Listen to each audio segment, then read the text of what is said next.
ஆண்டவர் தம்முடைய ஜனங்களை நடத்தி கொண்டு வர பலத்த கிரியைகள் எல்லா தேசங்களுக்கு பரம்பிட்டு ஆண்டவர் உங்க வாழ்க்கையில ஒரு அற்புதம் செய்வார்னா, உங்க குடும்பத்துல அற்புதம் செய்வார்னா, உங்க சபையில அற்புதம் செய்வார்னா, அது இதோட முடிச்சிடாதுங்க.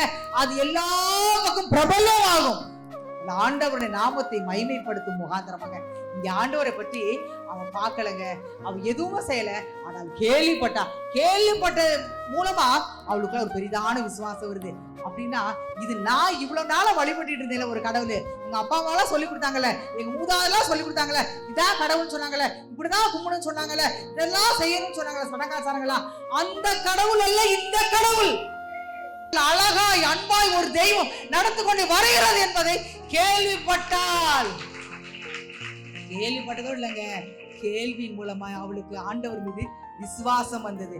அந்த விசுவாசத்தினாலதான் அவர்களை ஏற்றுக்கொண்டு ஒழித்து வைத்தார். ஒரு அலையில சொல்லுவோமா? நம்ம ஆண்டவரை பத்தி எத்தனை முறை கேட்டிருக்கோம், கோடி முறை கேட்டிருப்போம். வாங்க, பிறந்ததுல இருந்து கண்ணு முழிச்சதுல இருந்து ஆண்டவர் பாட்டை கேட்கிறோம், ஆண்டோட வசனத்தை கேட்கிறோம், ஆண்டோட பிரசங்கத்தை கேட்கிறோம், கிறிஸ்டியன் டிராமா பாக்குறோம், கிறிஸ்டியன் ஸ்கிட்ட பாக்குறோம், இன்னும் பார்த்தா கிறிஸ்டியன் டான்ஸ கூட பார்க்க ஆரம்பிச்சோம். நம்ம கேட்டுட்டே இருக்கோம். ஆனால் உங்களை பார்த்து இந்த மதியான நேரத்தில் ஒரே ஒரு கேள்வி கேட்கிறேன், உங்கள் விசுவாசம் எங்கே? ஆண்டவர் ஒரு முறை கூட கண்ணில் பார்க்கலங்க. ஆபிரகாமை போன்ற ஒரு விசுவாசம் உடையவளா காணப்பட்டார். ஏன்னா ஆபிரகாமும் அவர் மேல தரிசனம் வரலங்க, சொப்பனம் வரலங்க, எதுவுமே இல்லைங்க.